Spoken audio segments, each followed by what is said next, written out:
Good morning, everybody, and this is your Forex day trade setups for today. So we did have a wedge break, but I don't like the way these tails are coming into play. So obviously we're looking for a pullback onto the break. Do like the way the oscillators are looking at the moment for a continuation to the upside. Bear in mind you've got CPI data coming out, so the dollar is going to be pretty much sideways like it is at the moment until that data comes out. So I'd be paying attention to the structure. If this is anything to go by, you're more than likely going to see a continuation to the upside, which means end of dollar strength. So read into that what you may, but I think that is kind of the view we have right now. But for now, until the data comes out, moving averages are sideways, we're all over the place, price is sideways, and we sit on the sides, we don't bother trading that. Moving on to US dollar Japanese yen, we do have sort of an indication here of a potential top. You can see some diversions of sorts brewing, not really that clear, but it's there. And we're in an upward trend, although we've been sideways. And this again is sort of in divergence to what's happening on Euro USD. So yesterday was sideways. You can see lots of indecision here. Look at all these tails, barbed wire. Look at our oscillators. To me, this is not a trade. This is not a tradable situation we're in right now. What we're looking for, ideally, is that for the Euro USD bullish pattern to play out, which means we should see a bearish pattern form on US dollar Japanese yen, and I don't see that at the moment. So obviously, it's going to be a break and retest of 115.341 to the downside. We start getting above 115.623. We close above that, come back onto that level and reject it. Flip that into support. That's going to be a great opportunity to buy. So this is a 50-50 call as well. So we sit on the sides.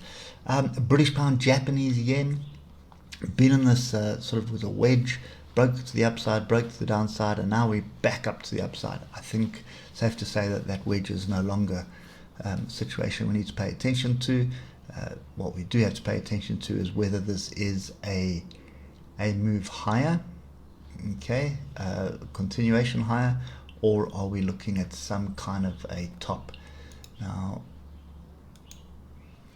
really, if you look at the hour, I'd want to see breaks and retests. So at the moment, and this is a really difficult one because look at all this structure to the left here. So obviously I want to see a break, I want to see a pullback. I do want to see the moving averages cross over though. Specifically on the situation, in this situation, I want to see the moving average cross over and move to the downside. So at the moment, you're in an uptrend, so you're looking for an area to buy in.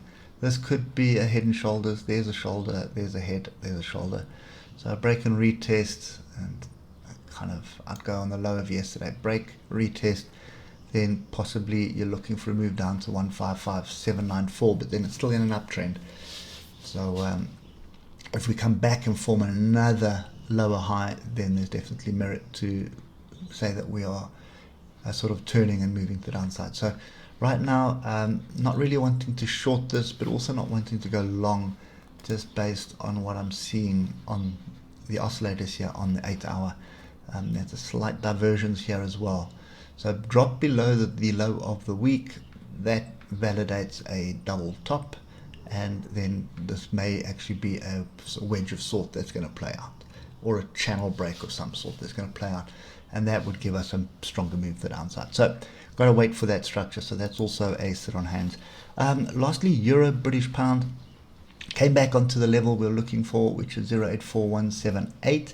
I like the way the oscillators are looking at the moment, just to support a bounce. And I also like the way the oscillator is looking on the 1 hour. So for me, this is a London breakout strategy today. So first 7 or 8 1 hour bars, depends how you want to play it. I like playing the 8 1 hour bars. So count the first 8 hour bars, draw a line on the top, draw a line on the bottom, and then measure the distance to the upside. So what you should see is some kind of a measured move, and I'm going to show you now what we're talking about. So that's the move yesterday. Now we've come into a flag which we have broken. So the measured move targets this level to the upside of 0.84690, and if you just look at that on the 15-minute, pretty nice little setup this. There's your flag. Sorry, my mouse is a bit slow this morning. There you go. So there's your flag. So you've had a nice solid move up, and I think if you just come back to the hour, get rid of the noise, you can see 4 solid green bars, move down. Price action dictates that with that break, I have a setup to the upside. So you're looking for any pullback onto structure, and I wouldn't do it now. Wait for the market to open. You can see there's a bit of structure here, somewhere in this area. So you're looking for a pullback back onto 0.84400. If you get that, then you're looking at something like that. You're looking at a 55. I'd actually just drop it below the 155 EMA. So you're looking at an 80-point stop loss for a move to the upside. If it starts getting below this flag, watch out, because there are little gaps to the downside. Look, there's one and there's one. So those are also indicating there's one right down here as well. So that's always an indication that price is going to come back to this area. So you don't want to jump in it now, not this time. Wait for the European Open, and then I would look for London breakout strategy. If it starts breaking to the downside, then definitely these gaps down to the downside will get targeted. So you'll probably find us move all the way down here. But yeah, nice bullish setup. You just want to wait confirmation for that before jumping in on it. Anyway, I hope that helps, and we'll catch up with you tomorrow morning. Cheers for now.